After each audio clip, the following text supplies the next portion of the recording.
Okay, it's 2 o'clock. We'll go ahead and get things started. At this time, what we'll have is we'll have a calling of the roll. Ms. Benzema? Yes.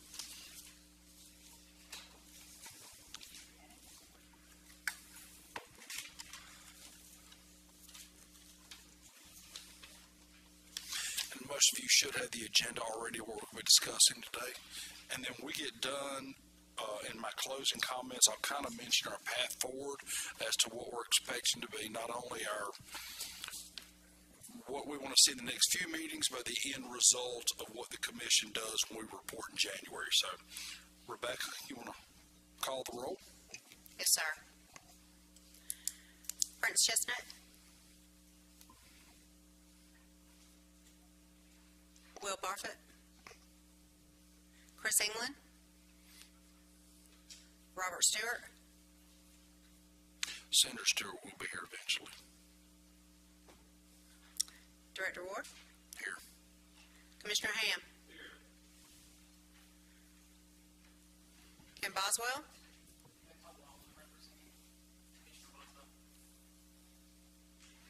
Stephanie Azar.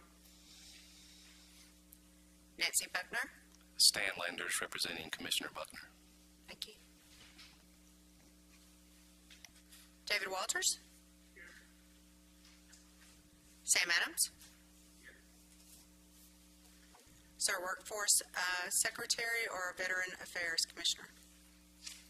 Jonathan may be here for workforce.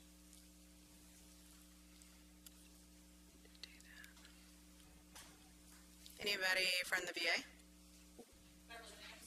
Thank you.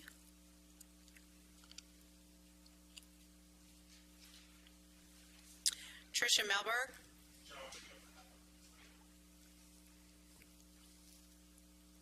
Daryl Bailey. Anyone from the District Attorneys Association? Yeah, he's got that role. He's got that role. Gotcha. Patrick Schmucker. Jerome Dees. Here.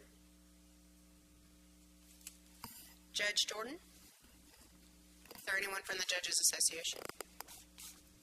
Thank you. Okay, thank you all for being here today. Since we have the roll call done, why don't we get right into our comment period. At this time, I've asked Mr. Darrell Littleton. I appreciate the entire Board of Pardons and Parole being here today. All three of them are here, and thank you for being here. We've asked Mr. Littleton to come up and discuss a little bit.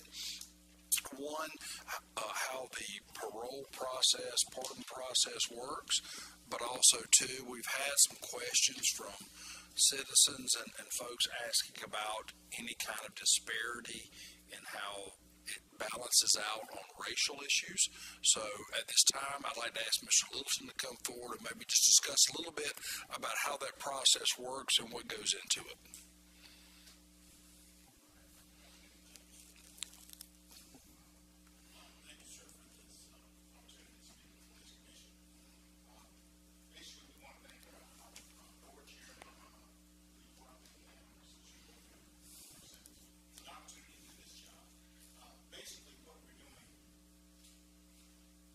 Thank you.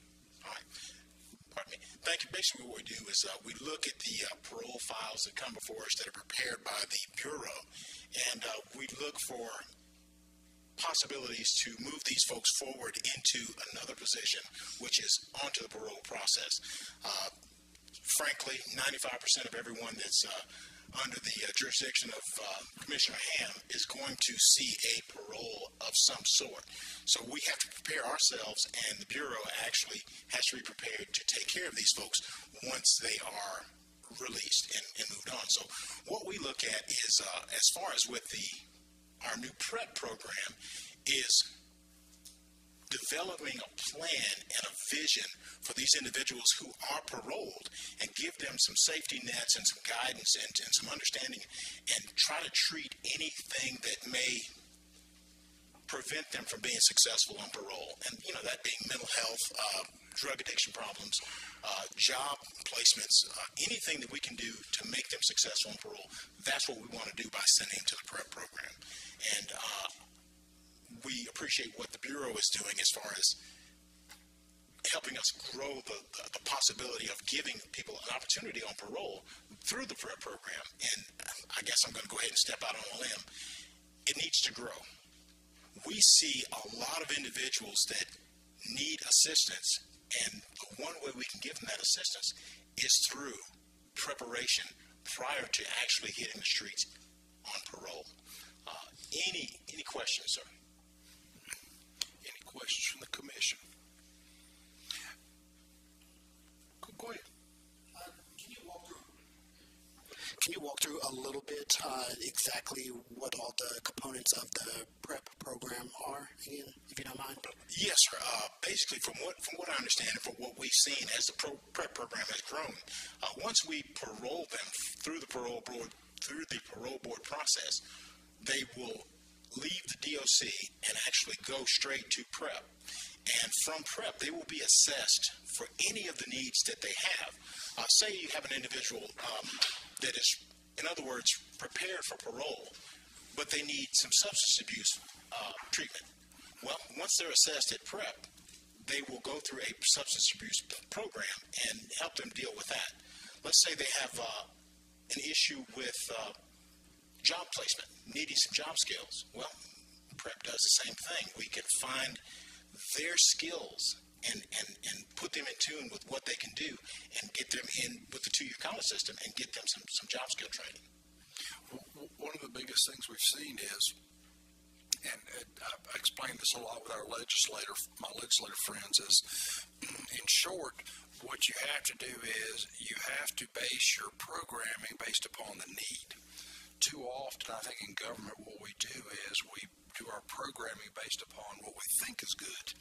But then you get into the actual business that the 3 board members get into, or I get into with Reentry,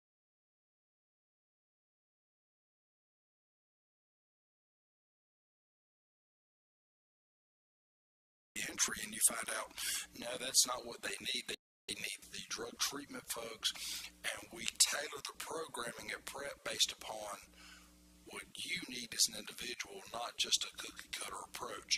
What that has led to, and I will say this, we're close to 300 graduates so far, and of the 300 graduates that have been sent there on parole, I'm proud to say today we have not had a single person go back to prison. And I think that's what we want. We want to replicate that, but of course, it requires financial resources that the people in this building have to deal with, which is not easy, but it works. I mean, the programming works, but it's intense, and there's been a question about whether or not we could, increase the number of people that go through it, and I just keep saying the same thing. We can, but we got to have money to do it. So yeah, but it works. The programming works. Oh, that's helpful. Thank you. As a kind of clarifying point for me, so this PrEP program is only for individuals once they have been granted parole after the hearing, or am I understanding that correctly? Very good question. The parole process can send someone to PrEP. Now, we can also have individuals who are actually out on parole and may stumble and need some further assistance. Well, when their file comes back to the board, we can actually order PrEP as a part of another step in rehabilitation, because the truth is, folks get out there and life is difficult. Once they've gotten out there, they may slip back into drug problems or have some employment issues or something. PrEP is a tool that we can use to bring them back and give them some extra help and then send them back out. Gotcha. My final question, and I think it kind of ties in with what Director Ward was saying.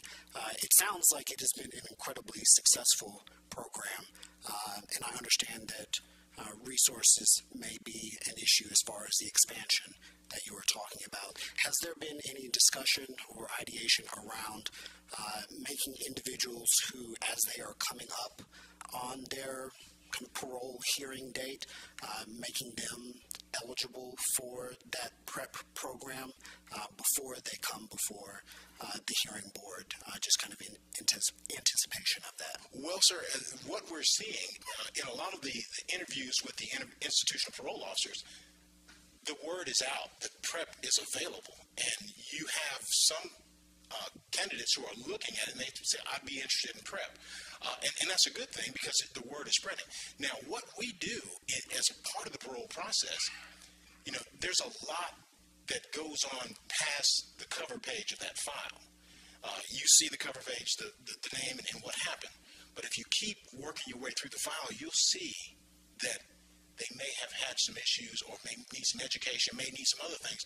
And that's what, for me, it sends off bells and whistles. Oh, well, we can actually help them down the line because of what has happened in the past. And PrEP is a tool, or our day reporting centers.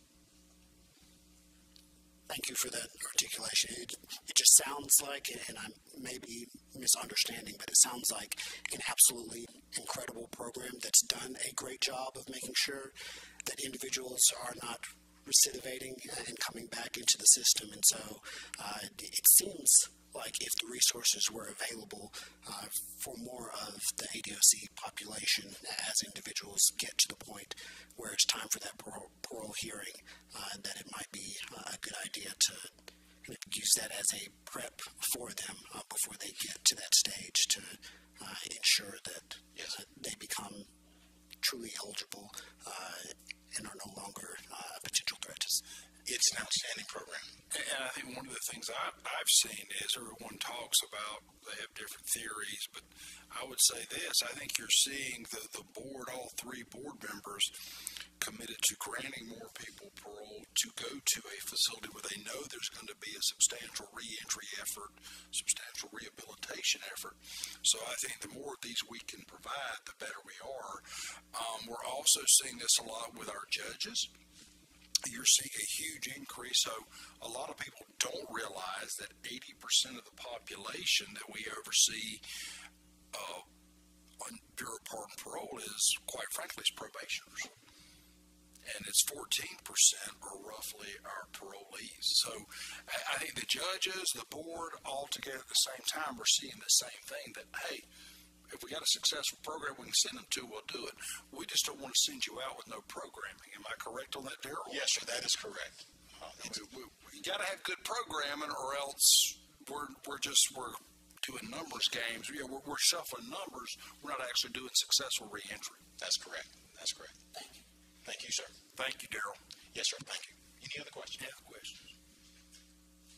Thank you. Yes, sir. And thank you, members of the board, all three of you being here today. We appreciate you guys. Thank you. They've been in hearings today, and they came over here, so we appreciate you guys. This time, Department of Labor, give us a little presentation.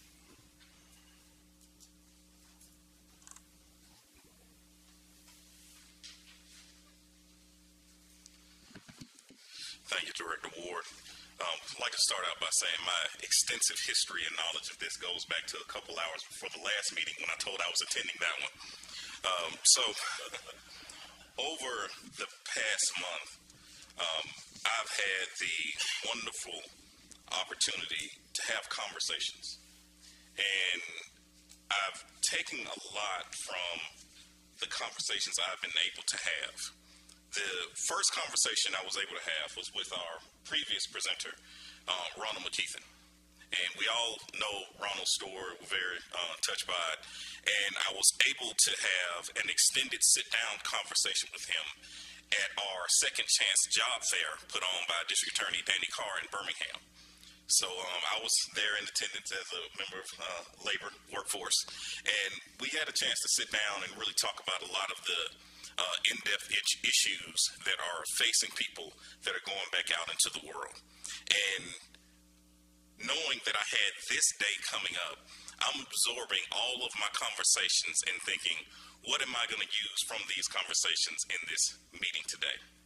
So one thing, and I did criticize him for not using this in his presentation, and I told him I was going to steal it, is that he talks about individuals that are trying to open a lock, and if the key doesn't work on the lock, then they throw the lock away because they feel like they have the right key. And I thought that was a wonderful analogy to what happens to a lot of our citizens when they're going through this system. That if one set of tools isn't working to be able to bring that back to where they need to be, we cast that individual to the side and we don't look at a different set of tools. I'm gathering, and I hope I'm correct in stating this, is that the purpose of this commission is to build that set of tools for individuals that are going back out there into the world. Young lady by the name of Fernetta Bonner, and she's a social worker with the prisons, and I had a chance to speak with her also at the Second Chance Job Fair. And she works in the prison with the individuals as they're going to be released. And she also echoed something that Ronald told us, also something that we've heard here today. The sooner the better when it comes to training with individuals as far as they're going out there back into the world. I talked with Danny Carr, district attorney, and he sees a lot of the same faces, which is why we have this problem that come through his courtroom and through his system. And these same faces need new opportunities. That's also why we're here. So I move on to what is labor doing, what is workforce doing. So I reach out to the people at the Birmingham Career Center, and so happens they have an upcoming training where a couple of the employee service representatives are going to speak to the Report Day Center, and they're going to do a lesson plan for a group of parolees, and they're going to go over all the resources that are available at the Birmingham Career Center. And they went over the Alabama Works website, and they went through the different workforce programs, and they went through getting funding, and they went through where you go for this and where you go for that. And all the important information was there in this presentation. I thought our guys did a great job with presenting all the material. But something occurred to me, and I'm going to tell a short story. I know I got a little time to tell a short story about when I first began my career. My previous career was in education. And when I first began working in education, I was charged with teaching a computer class to a bunch of elderly citizens in Birmingham. And I love technology, and I have a long history of technology. You know, I was a kid, I got a Commodore 64 as my first computer when I was very small. So, and I remember loading an operating system onto it with a 4.5-inch floppy, and then I'd load the game disc in next. I'm just a computer nerd. So I'm thinking about all the wonderful things we're going to teach this group of folks and what they're going to learn and how they're going to be able to help with their kids' homework, and they're going to be able to monitor what's going on with their kids' internet history. And I get in there, and I'm really excited to get going. And the first question is, how do you turn it on? And it was asked in a way that it wasn't, where's the on button? It was asked, is there an on button? Do I clap? Like, how does this mechanism begin to work? And with all my knowledge, all my expertise, and all my background, I wasn't prepared to teach that person in that class today. And that failure is something I learned from, and I carry that lesson with me. And I carried that lesson into that program room where my two folks from the Career Center were talking to these group of parolees, and it occurred to me that they're giving them everything they need. But I wrote a couple things down, but a list of ingredients is not a recipe. And a menu isn't a meal. And that's what we're giving them right now.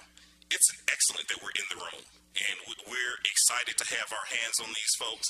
And I talked to some of the parole officers there. They are so excited that we're there and we're able to come in and talk with them. But going forward, and this is what I went back and I told leadership at that Career Center, and I'm spreading this word around, is that we need to better prepare for the audiences that we're teaching. We know about recent high school grads. We know about people starting their second careers. We know about people that may want to have a second job. We know a lot about people that are recently laid off and needing to transition into a different type of job. But catering our information to this population is something we need to do a lot of work on, and that's something that we need to show a lot of dedication to going forward. And that's what I'm putting on us as the Department of Workforce, is something that we want to do. So I mentioned a few of the things that we're involved in. The Second Chance Career Fairs, that one in particular I mentioned in Birmingham, we had about 700 individuals that came through that day.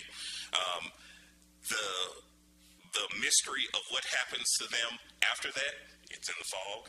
Those are some things we need to work on following up and actually being able to collect some solid data on what happens to people once they go through that part of the process. Understanding that people are in different phases when they come into a parole center. I'd never heard of that before, but I've just recently learned of that. So some of them may not be eligible to work yet due to certain various reasons. They still need to get IDs and socials and birth certificates and other documentation to move forward. And our presentation was given in the sense of maybe these individuals already have these items. So that's something that was missing there. So going forward, internally, what I know I'd like us to do is just to be able to cater our message and cater our materials to be able to help people along better. Some people come in, they just want you to point them to a job and say, okay, you can go and talk to these people. They're able to hire somebody with your background. They're able to get you in a location that will fit your particular set of circumstances. Working with sexual offenders is kind of a reoccurring problem that I kept hearing as far as proximity and being able to place somebody in a certain location. And a lot of our representatives aren't familiar with how to navigate that process. So that's something we're working on to improve. And many other little caveats that just came up that we had to understand, that we need to gain the understanding to move better on that. So I will open up if there are any questions. One of the things I was going to mention was, and I know I'm throwing this at you kind of off kilter here, so I'm not going to expect you to have the answer, but one of the things I've seen, and the good senator from Dallas County and I were talking about this yesterday out of the police academy, is I would love to see an effort by the newly created Department of Workforce Development that we have an effort go ahead in this next legislative session to break down some of the occupational barriers that we see to people who are formerly incarcerated wanting to go to work. And what I'm getting at is, if we have a 2.9% unemployment rate, but we have only a 57% labor participation rate, I think there's a body of people out there that are coming out that if we broke down some of the occupational barriers, that we could probably get into our labor workforce to help you and all of us with our economy. So that would be something that I think for all of us we should look at the next legislative session. That'd be it's a win-win. It's bipartisan. We want to see more people working, and more people working means less people committing crime. So it's a win for all of us. But we talked about that some yesterday, and I hope the new department, and I know we have a lot of secretary, I would love to see that really flourish. A big part of what's been ongoing at our career centers is a strong relationship with our employer partners. So we work with all of the largest employers in the state, and many are on our new formed commission as well that are going to be having a lot of input into this. So they're working close with us and trying to remove some of the barriers that are there. As far as and their HR departments are already skilled and knowledgeable at what's needed to get individuals into their companies and working. What requirements are there? What barriers are there? What physical or educational barriers may exist between some positions versus other positions, and when they can get people in there and to work faster? The common theme that has existed across all of the career fairs and job fairs and second chance job fairs that we've had is that companies want workers. They want workers. They aren't shy about it. And any chance we can get to get individuals out there that want to work in front of these companies is going to be a positive. It's going to be a net gain for everybody. We've discussed this a lot too, and I'm committed to helping. I've talked to some folks in the business community like you work with, is maybe they're concerned about the legal liability What happens if I hire somebody who's formerly incarcerated? Am I increasing my legal liability as a company, particularly a small business that can't afford to handle a big lawsuit? And I'm committed, I know everybody else is too, to making sure we do whatever we can to hire these individuals, because it's a recidivism reduction effort. I mean, I've seen people get jobs in welding making $75,000 a year and they never go back to prison. I think everybody agrees with that concept. So I look forward, and I hope someday we can all, maybe pardon parole and DOC, we can address the new commission that's been created as well, workforce development. We would love that opportunity. Absolutely. Go ahead. Based on the conversations that you've had with those companies, is there anything specifically that kind of regularly comes up as far as specific hurdles or barriers that they would like to see removed in order to get some of these individuals in a better position to be employed? The needs or the wants from companies of this population aren't different from the wants that they have from the general population. They may be more exaggerated because of the background that a lot of individuals have gone through. So every company is going to prefer to have somebody that has a driver's license. That's everybody.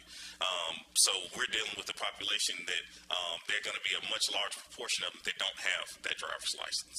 So they don't have ready access to their documentation is easily just because of the transient nature that they're in. So I don't think that there are new obstacles. I think that the obstacles amongst the population are just more exaggerated based on background. Thank you. Any other questions? Thank you very much. Thanks for the presentation. Okay, next on deck is a presentation from the CSG Justice Center. I appreciate the work you guys have been doing coming into our state and kind of identifying particular areas that we can improve upon. So we're ready for your presentation. Okay, thank you. So we're going back here? Okay. Thanks for having me again to discuss the progress of Reentry 2030 in Alabama. As you all know, Reentry 2030 is a national effort to improve reentry outcomes for individuals in prison and on supervision and to strengthen public safety. Oh, microphone? I need to be that alone. No, I've got it. Okay, is this better? Great. We also want to reduce recidivism by scaling up what works and increasing collaboration across state and local agencies. Today, I'll lay the foundation of what we're going to get into over the course of the next couple of months. We plan to present our full set of findings over the course of the next 2 months, and I'd like to thank Director Ward and Rebecca Bensema for helping us plan and coordinate these various presentations. Great. Reentry 2030 is an initiative of the Council of State Governments Justice Center. The CSG Justice Center is a national, nonpartisan membership organization that works with state policymakers in all 3 branches of government to provide data-driven guidance to strengthen public safety. We launched Reentry 2030 because we knew that good work is happening in many places, including here in Alabama, but it's not happening at the scale that's needed to get the outcomes that we'd like. Currently, we have 6 states that have launched Reentry 2030 efforts, and Alabama was the second to launch a little over a year ago. Alabama joined this initiative with a bold vision to reduce recidivism and increase employment opportunities for returning individuals by 50%. This initiative brings together the expertise of multiple state agencies to create a more efficient and supportive system that aligns with our goals to strengthen communities and public safety across Alabama. We know that Alabama has been prioritizing reentry before launching this initiative, and that good work was already underway. For example, the CSG Justice Center partnered with Alabama on a justice reinvestment initiative that resulted in a comprehensive legislation signed by the governor in 2015. That act prioritize provisions that would strengthen community supervision and services, including updated parole guidelines, reducing caseloads, a victim notification system, and the implementation of a risk assessment system to guide decision-making. In addition to this foundational legislation, Alabama has historically received about $7 million in federal funding through the Second Chance Act over a number of years. This funding has helped create and expand the day reporting centers, which provide critical reentry support for high-risk individuals on probation and parole across various urban and rural areas in our state. We also know that the state has used the Second Chance Act funding to support other reentry initiatives, including programming for women and supporting children of incarcerated parents. As I mentioned, Alabama officially launched Reentry 2030 in October of 2023. The commitment from the state is a powerful statement showing Alabama's dedication to building a reentry system not only to reduce the likelihood of individuals returning to prison, but also to support them in finding stable long-term employment. With these goals in place, we're working on a strong path forward, and Alabama is leading the national movement and sparking conversation as we onboard additional states to commit to the foundational principles of Reentry 2030. Reentry 2030 in Alabama is truly a collaborative effort. Many agencies, each with a unique role in supporting reentry, came together to commit to those goals. Each agency brings specialized skills and resources to the table, from mental health support to job training, creating a holistic approach to reentry that addresses the many needs of returning citizens. Okay, let's get into some of the methodology that we're going to use in our assessment. As Director Ward has mentioned in prior meetings, the CSG Justice Center is supporting the state's reentry efforts first by conducting a comprehensive assessment of the state's reentry systems, policies, and practices, and identifying where there are opportunities to scale or expand and where there may be gaps or challenges. We conducted this assessment by engaging in conversations and listening sessions with stakeholders across the state and across the reentry system and partner agencies. We wanted to get diverse perspectives and ensure that folks felt free and open in sharing how the system currently works, what is working well, and what could be strengthened. We also reviewed public data and worked with ABPP to better understand who makes up the current reentry population, and we reviewed statewide policies related to reentry. This slide gives you a sense of the overall timeline of our work. When we engaged in the assessment, when we'll be presenting findings to the Commission over the next few months, and then when we'll start working with you to implement those recommendations.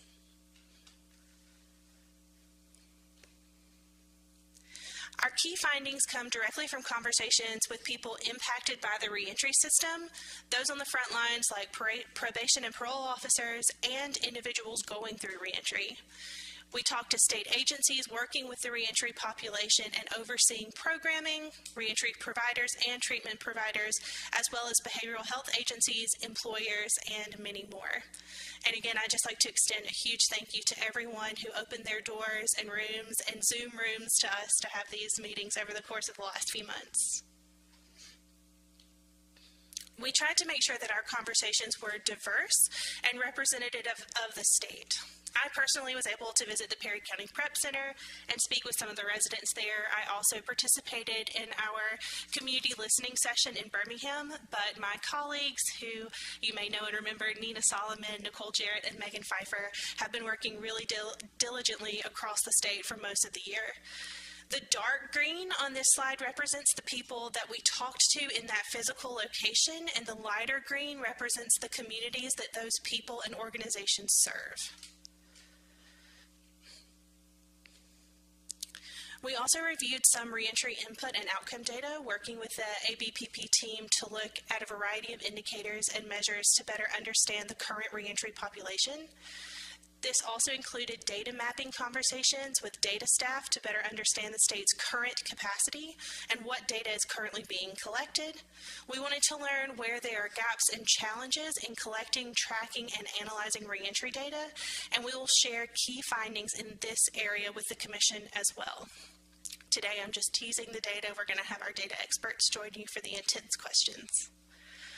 CSG's data-related items findings come in three main buckets: CSU Justice Center analyzed a unique data set from ABPP, including individuals who started or ended supervision in fiscal year 2019 to fiscal year 2023. We reviewed publicly available monthly and annual statistical reports from ABPP and ADOC. We conducted interviews with research staff from ADOC, ABPP, and Ingram State to gather qualitative information on current reentry data collection and reporting, data infrastructure, and data challenges. Anytime you talk about data, you have to address data limitations. This is not unique to this state. It's just part of the conversation. While there are some challenges with data completeness, especially related to the transition to a new system, we still gather plenty of valuable insights. We did have some challenges with data consistency and comparability. Our data is drawn from various sources that span multiple time periods, leading to challenges in making direct comparisons. So we had difficulty making those apples to apples notes. Data quality and completeness was also an issue that our data team faced. For example, the supervision start date variable is sometimes often incomplete, and so that had to exclude about 3,000 individuals from our analysis. And then we did have some challenges with data transition. The migration to the new OASIS system resulted in some data loss, particularly affecting those records before 2019. Again, all of those hurdles are very much jumpable, but I would like to lay that foundation that was what we were working with. And finally, for today, I'll tell you what's on deck. We plan to present you with key findings from the assessment over the next few months, in November and December specifically, and likely in also a virtual meeting where my colleagues Nina and Nicole will dive into the research. The first presentation will focus on overarching barriers to reentry, looking at housing, behavioral health, transportation, and employment barriers. And the second presentation will hone in on opportunities to strengthen effective reentry and workforce programming. Simultaneously, we'll be working on developing actionable policy and practice recommendations in collaboration with key stakeholders and commission members. We want to seek your feedback to ensure our recommendations are feasible, they make sense to you, and there's, of course, consensus. We're also developing some legislative recommendations, particularly in the economic mobility portfolio, around removing barriers to workforce development that we'll also vet and share with the Commission. And we'll be continuing to engage with leadership from the Bureau of Pardons and Paroles and the Department of Corrections on specific agency opportunities for improvement. And that is your presentation teaser for today. Thank you all for your attentiveness, and I will try to answer as many questions as I can. Any questions? Yes, right here. Sandra, go ahead. Yeah. Sorry, I was going back to the start. Tell me what you want. I just want to take it. Yeah. And I'm happy to share these slides with whomever. Yeah, we can share these slides. Anybody who needs them on this commission, please. So I don't have a question. I just had a comment to make real quick, and you had said it, but I wanted to make sure everybody kind of felt the impact of it. With that Second Chance Act is how we opened our first day reporting center. We now have 11 of those. If that tells you anything, our first recidivism rates were as low as 4%. Of course, COVID took us down a challenging path, but I did just want to kind of reiterate how important those Second Chance Act dollars were to the state of Alabama. And I want to say thank you to our congressional delegation, because I will say this, they're about to have a reauthorization of Second Chance Act. Commissioner Ham, you appreciate this. Speaking with our congressional delegation, I will say that of the 7 congressmen, we've had 3 who actually signed up to be co-sponsors and spoke in favor of reauthorization of Second Chance Act. It's been passed under George W. Bush, under Obama, under Trump, and now under Biden. They're about to reauthorize it. And I will tell you that the amount of money we as a state get from that to help us on reentry is pretty impressive. And so I think we should all be very proud that our congressional delegation bipartisan group have stepped up to offer to co-sponsor the reauthorization of Second Chance Act. If there's no other questions at this time, I don't want to put you on the spot, but Commissioner Ham, anything you want to address this august body with? I think so.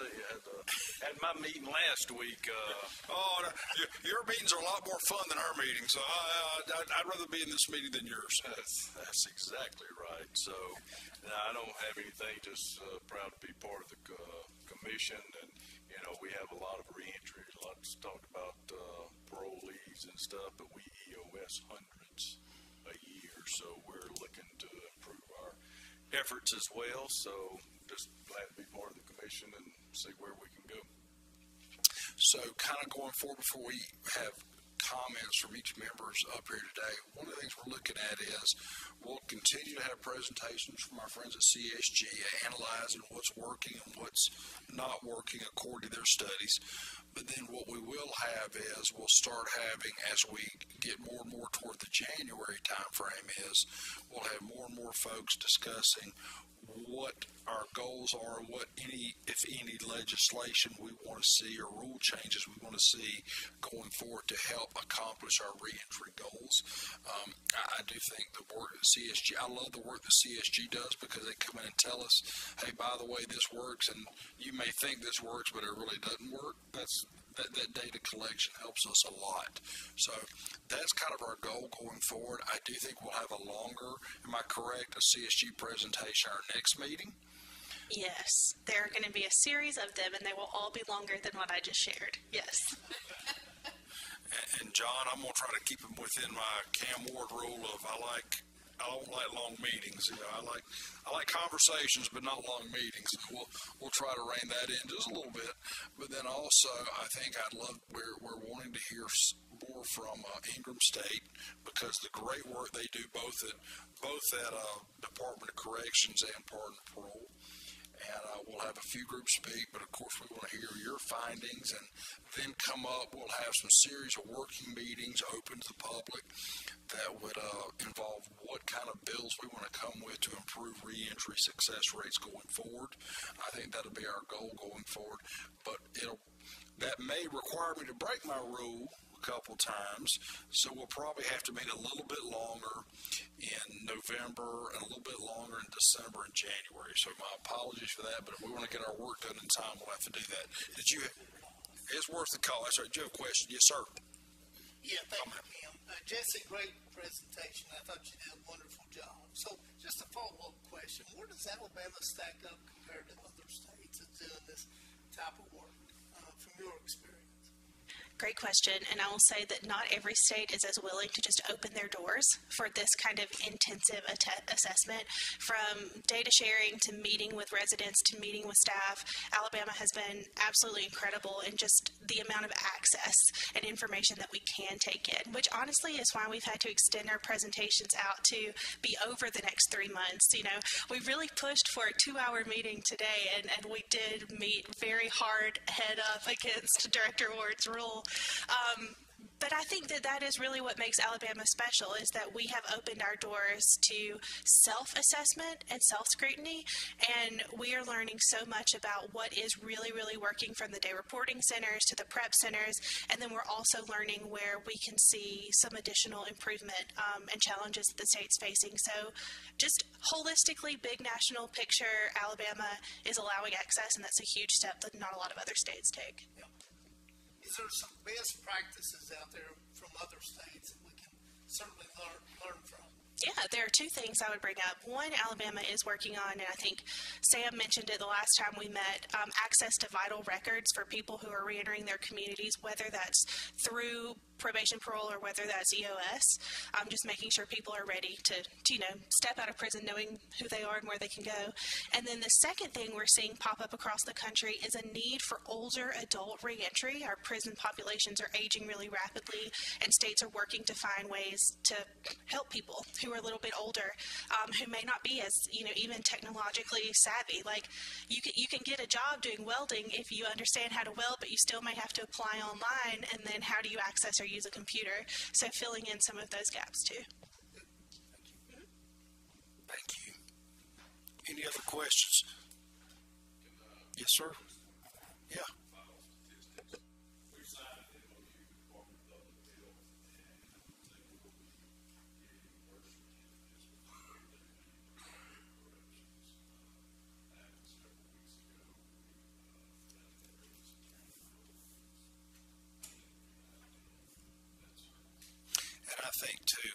complimenting you guys, John, is talking yesterday. Senator, you and I were out there with Aaliyah yesterday at the police academy, and one of the conversations we had was Aaliyah's efforts, stepping up their efforts to come in on driver's license renewals for people who were about to come out of the prison. I think that's been a big success story too. We don't talk enough about that. I know it's been a concern in the Joint Prison Oversight Committee meetings as well as here, so I think that's a big successful story too. Thank you. Comments from the commission. Senator, you got anything? Sure, Mr. Chairman. Just want to say I'm just honored to be here as always, and this is my first time being this close to the parole board, and I just want to commend you for your service to the state. But I also want to say I hope you're responding to my colleagues' inquiries that have been unanswered, as well as regarding the parole grant rate, the dramatic decline, as well as allegedly not following your own guidelines. So I hope that you all are working toward a remedy toward that. Thank you. Thank you, Senator. And I will tell you this, one thing that I am pleased to see, and I don't want to get in their sandbox, the board sandbox at all from our different departments and responsibilities. But one thing I will say is that I was looking today before I came over here. I pulled it up on my laptop just to kind of see where we are. And, you know, this month we were at 26% grant rate. And I'm pleased with the direction I think we're headed. Now, I will say the way that you increase your grant rate on parole is to make sure that you have a successful reentry program to send these people to. And that falls on me and me alone. And I think that the more we can improve reentry opportunities, it gives confidence to the judges who put someone on probation. It gives confidence to the parole board that they have programming they can send you to that's going to make sure they don't go back to jail or go back to prison. And I think that's our goal here today. So I think we're on the right track talking about this, and I think it's a good debate and a good conversation to have. Thank you, Senator. Any other comments? Man, we've made it under my 1 hour rule, so thank you all. The meeting's adjourned. Thank you.